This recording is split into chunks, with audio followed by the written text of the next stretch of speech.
Hello दीदी, कैसे हो? अरे स्वीटी, मैं तो अच्छी हूँ, तू बता। अरे दीदी, क्या बताऊँ आपको, कुछ दिनों में शादी होने वाली है मेरी। अरे वाह छोटी, ये तो बहुत अच्छी बात है। चलो, अब हमारी छुटकी भी बड़ी हो गई है, अब इसकी भी शादी होगी, ये भी ससुराल जाएगी अपने।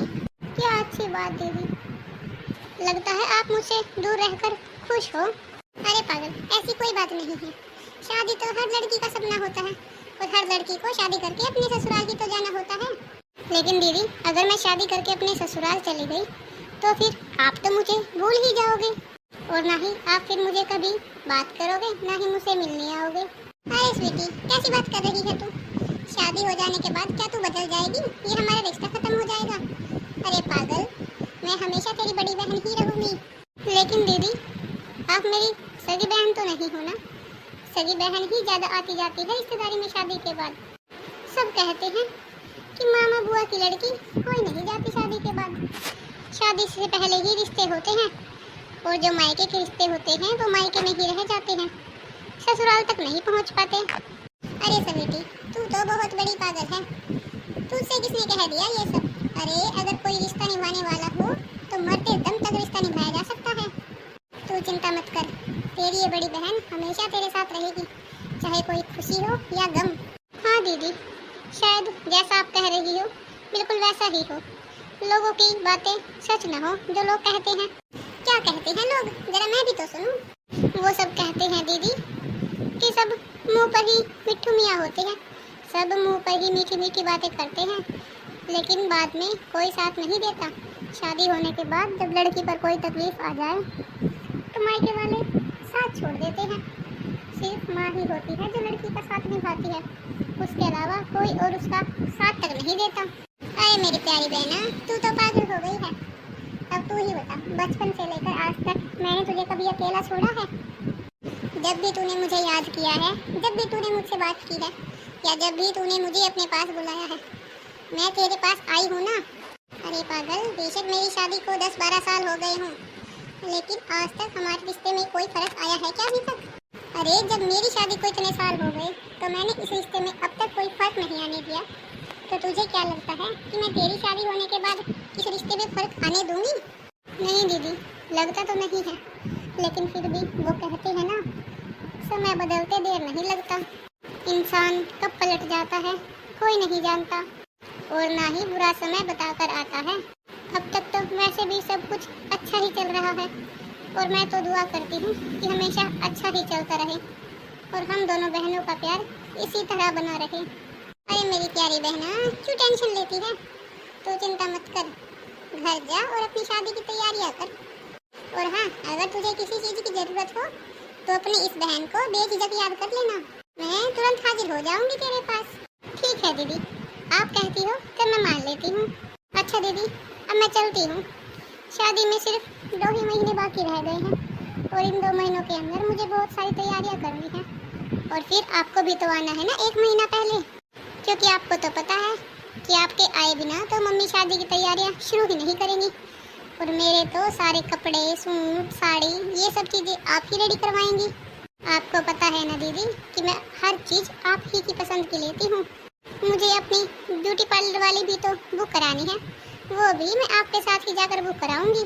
हाँ हाँ, तू चिंता मत कर, 1 महीना पहले ना सही तो मैं 15-20 दिन पहले जरूर आ जाऊंगी, तू चिंता मत कर। अच्छा दीदी, अब मैं घर चलती हूँ। ठीक है स्वीटी, जा, तू आराम से जा और बेचिंत होकर जा। अरे जब तक तेरी बड़ी बहन है तुझे कोई चिंता करने की जरूरत नहीं है। बहुत अच्छी किस्मत वाली हूँ मैं जो मुझे इतनी अच्छी बहन मिली है। अरे ये मेरी सगी बहन नहीं है, लेकिन फिर भी जान छिड़कती है मुझ पर, सगी बहन से ज़्यादा प्यार करती है। मैं तो भगवान से बस यही दुआ करती हूँ कि हर लड़की को दिल जैसी ही बहन मिलनी चाहिए। ये छोटी भी बिल्कुल पागल हो गई है, ना जाने कैसी बैठी बैठी बातें कर रही है। शादी को 2 महीने बाकी है और ये तो अभी से खुद को पराया करने लगी है। इसने तो जैसे मान ही लिया हो कि ये तो अभी से पराई हो गई है। इन आजकल की लड़कियों का भी शादी को 6 महीने पहले ही रोना शुरू कर देती है। चलो, अब मैं भी जल्दी जल्दी काम निपटा लेती हूँ। इसकी तैयारी करने से पहले मुझे खुद की भी तो तैयारी करनी है। मेरे कपड़े, बच्चों के कपड़े, हर किसी चीज की तो तैयारी करनी है मुझे। और फिर इसके जीजा जी को भी तो मनाना पड़ेगा ना। पता नहीं वो मुझे 10-15 दिन पहले जाने की इजाज़त देंगे या नहीं। वैसे तो उन्होंने मुझे आज तक किसी चीज़ के लिए मना नहीं किया है, लेकिन फिर भी शादी के बाद तो पति का ही हक होता है ना। अरे वाह स्वीटी, शादी के बाद तो बहुत सुंदर हो गई है। देखो तो कितने दिनों बाद मिल रही है मेरी स्वीटी मुझसे। हाँ दीदी, आपने तो कहा था कि आप मेरी शादी के कुछ महीनों घर ही रहेंगी, लेकिन आपने तो अपना वादा तोड़ दिया और आप यहाँ चली आई। अरे स्वीटी क्या करूँ, मुझे सब कुछ देखना पड़ता है, और फिर तेरे जीजा जी की ऑफिस, बच्चों का स्कूल, सास ससुर की सेवा, ये सभी तो करनी होती है ना मुझे। लेकिन तू बता, आज अचानक कैसे आना हुआ तेरा? अरे दीदी, बस क्या बताऊँ आपको, कुछ प्रॉब्लम आ गई है। क्या प्रॉब्लम आ गई है हमारी बहना को?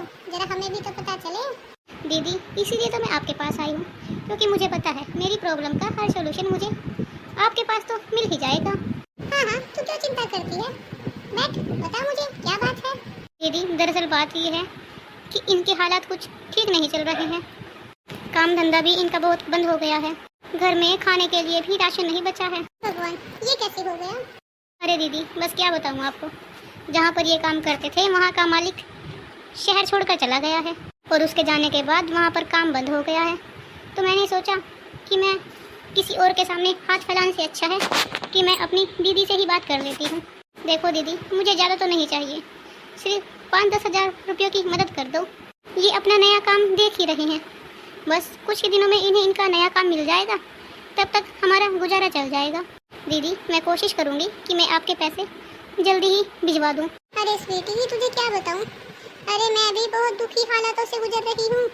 अरे तुझे नहीं पता है इनका काम कितना मंदा चल रहा है। मुझे तो बच्चों की ट्यूशन की फीस, स्कूल की फीस देने के लिए भी बहुत बार सुनना पड़ता है। अरे तुझे नहीं पता मैं अपना घर कैसे चला रही हूँ। मेरा मन तो बहुत है तेरी मदद करने का, लेकिन क्या करूँ छोटी, मैं चाह कर भी तेरी मदद नहीं कर पा रही हूँ। मुझे माफ़ कर देना स्वीटी, मैं तेरी मदद नहीं कर पाऊँगी। वैसे भी ना तो इनके पास पैसे होते हैं और ना ही ये घर पर पैसे जमा रखते हैं। ये तो अपने बैंक अकाउंट में भी नहीं रखते थोड़ा बहुत कि चलो मुसीबत के समय पर ही काम आ जाएगा। अरे दीदी, मैं तो बड़ी उम्मीद लेकर आपके पास आई थी। देखो स्वीटी, अगर मेरे पास होते तो मैं तुम्हें बिल्कुल भी मना नहीं करती, लेकिन क्या करूं, अब तो मैं खुद ही तंग हूं पैसों के मामले में। अब तो मैं चाह कर भी तेरी मदद नहीं कर पाऊंगी। अच्छा चल, तू जब इतनी दूर से आई है तो बैठ जा, मैं तेरे लिए चाय लेकर आती हूँ। भला ये भी कोई बात होती है? अरे माना कि मैं इसकी केयर करती हूँ, इसकी परवाह करती हूँ, इसका मतलब ये तो नहीं कि मेरे पास आ जाए पैसे मांगने के लिए। अरे मेरा घर है, कोई सरकारी खाता तो नहीं है कि कोई भी मुंह उठाकर चला आए। माना कि शादी से पहले मैं इनके घर पर आती जाती थी, लेकिन क्या अब ये मुझसे सारे बदले इस तरह से चुकाएगी? बढ़िया है मुझसे पैसे उधार मांगने वाली, कहाँ से ला कर दूँ मैं इसे पैसे? अरे ये क्या, दीदी ने तो मुझे साफ इनकार कर दिया। हे भगवान, अब मैं किसके पास जाऊंगी? मुझे तो एक दीदी से ही उम्मीद थी। सही कहते हैं लोग कि गरीबी में कोई साथ नहीं देता, हर रिश्ता झुक जाता है गरीबी के आगे। तो जब दीदी के पास पैसे है ही नहीं तो मैं यहाँ रुक कर भी क्या करूँगी? घर ही चलती हूँ, शायद कुछ काम बन जाए, और अगर कुछ काम नहीं बना तो मैं अपनी ये गहनी बेचकर ही घर का गुजारा चलाऊंगी। अरे ये क्या चली गई? मैं तो चाय लेने गई थी।